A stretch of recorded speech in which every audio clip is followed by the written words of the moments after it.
গাছকে যখন আপনি রোপণ করবেন এবং পরিচর্যা করবেন, ওই গাছটা বড় হইলে ভালো ফল দেবে। তো আপনারা প্রাথমিক বা হাই স্কুলে ভালো করে পড়ার পরেই তো আমরা পাই স্টুডেন্ট গুলাকে। তার মানে শিক্ষকতা আপনাদের অবদান কম নয়। এবং স্যার ইতিমধ্যে স্যার বললেন যে বিশ্ববিদ্যালয় থেকে এসেছি, তো বিশ্ববিদ্যালয় থেকে আসলেও আমি আর আপনাদের মধ্যে কোনো পার্থক্য দেখছি না। এবং ম্যাডামের একটি কথা আমার ভালো লেগেছে, সবার বক্তব্যই ভালো লাগছে, মন দিয়ে শুনতেছিলাম। এবং ইতিমধ্যে অনেক দুপুর হয়ে গেছে, সবার হয়তো ক্ষুধাও লাগছে, বক্তৃতা অনেকের হয়তো ভালো লাগতেছে না, কিন্তু আমার ভালো লাগছিল। ম্যাডাম বলছেন যে পেটে ভাত না থাকলে, তো আমার প্রশ্ন হলো পুষ্টি যদি না থাকলে আপনি ক্লাস কিভাবে নেবেন? ছাত্রছাত্রীর পুষ্টি লাগবে যেভাবে টিভিতে দেখায়, শিক্ষকরা কি খালি পেটে ক্লাস নিতে পারবে? সারাটা দিন 9টা থেকে 5টা পর্যন্ত যখন ক্লাস থাকে। আমাদের ক্ষেত্রে যদি আমাদের পেটে খিদা থাকে বা পুষ্টি না থাকে, আমরা কিভাবে রিসার্চ করবো? বিশ্ববিদ্যালয়ের ক্ষেত্রে বলতেছি, আপনারা ইতিমধ্যে মনে দেখেছেন যে পেনশন নিয়েও একটা ইয়ে হয়েছে, সর্বজনীন পেনশন। তো আমার প্রশ্ন হলো, সর্বজনীন পেনশন যদি হইতো, তো বিশ্ববিদ্যালয়ের শিক্ষকদের ভিতরে ঢুকানো হয়েছে, তাইলে আমলারা কেন বাদ? সর্বজনীন পেনশন যদি হয়ে থাকে, সবার জন্যই তো প্রযোজ্য, তাহলে আমলারা কেন বাদ? এতই যদি ভালো হয়।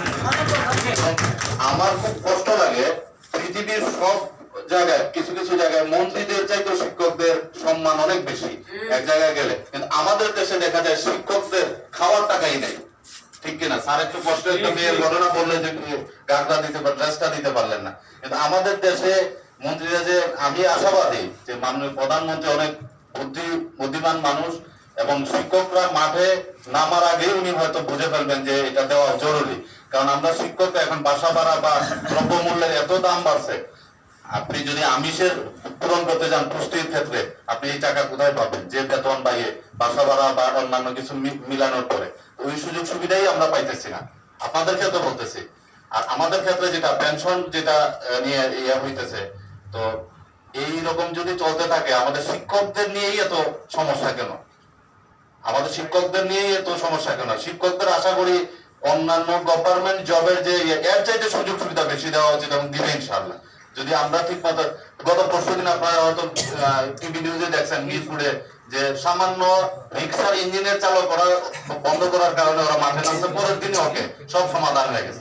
আমরা শিক্ষকরা তো রাস্তাঘাট বন্ধ করতে পারি না, আমরা তো পদমর্যাদা নিয়ে সমাজে বাস করি, এবং আমাদের টাকার চাইতে পদমর্যাদা বেশি। কিন্তু এই সমাজে টিকতে হইলে, ক্লাস করতে হইলে আমাদের কি দরকার? টাকা তো অবশ্যই প্রয়োজন, এবং যেগুলো প্রয়োজন সেগুলো কিন্তু আমাদের পদমর্যাদার সাথে সংশ্লিষ্ট। আমরা বলতেছি না আমাদের মাসিক বেতন 1 কোটি টাকা দেন, 2 কোটি টাকা দেন।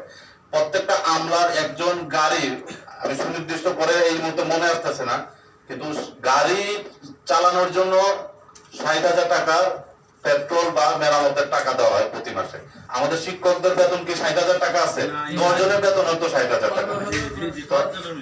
হ্যাঁ, তো আমি মনে করি, এবং একজন স্যার বললেন যে আমরাই আমলা তৈরি করি, আমরাই ডাক্তার তৈরি করি, তার মানে আমরা সমাজে একটা গাছের মতো প্রতিটা শাখা পোশাকে আমাদের অবদান আছে। আমরা কেন এই জায়গায় মানে অবহেলিত? তো আশা করি আপনারা, এবং আরেকটা জিনিস ব্যানার আমার ভালো লেগেছে যে মহান মুক্তিযুদ্ধ চেতনায় উদ্বুদ্ধ, মহান মুক্তিযুদ্ধ চেতনা বেসরকারি শিক্ষক বৃন্দের ফোরাম। তো যেহেতু মহান মুক্তিযুদ্ধ চেতনা বিশ্বাসী একটা ফোরাম, অবশ্যই মাননীয় প্রধানমন্ত্রী বিশ্বাস করবেন এটা দেশ বিরোধী কোনো ওনার জন্য পেশারমূলক কিছু হবে না। এটা শিক্ষকদের নিজেদের স্বার্থের জন্য, সংশ্লিষ্টের জন্য কার্যক্রম এবং দাবি দেওয়ার নিয়ে ওনার কাছে যাওয়া হবে। উনি আশা করি এটা যাওয়ার আগেই উনি বুঝতে পারবেন, এবং এটা পৌঁছাইতে হবে। এটা আপনি পৌঁছানোর আগে যদি অন্য কেউ আটকে দেয় তাহলে তো হইল না। এর আপনাকে ওনার এমন মাধ্যমে পৌঁছাইতে হবে, হয়তো আপনারা ঢাকায় একটা মানববন্ধন করতে পারেন, আন্দোলন করতে পারেন, ওর মাধ্যমে ওনার কাছে পৌঁছানো যাওয়া দিতে পারে। যেমন আমাদের ক্ষেত্রে আমাদের সামনে, আমি যেহেতু ইতিমধ্যে সঞ্চালক বলেছেন, আমি জয়েন্ট সেক্রেটারি শাহজালাল বিশ্ববিদ্যালয় শিক্ষক সমিতি।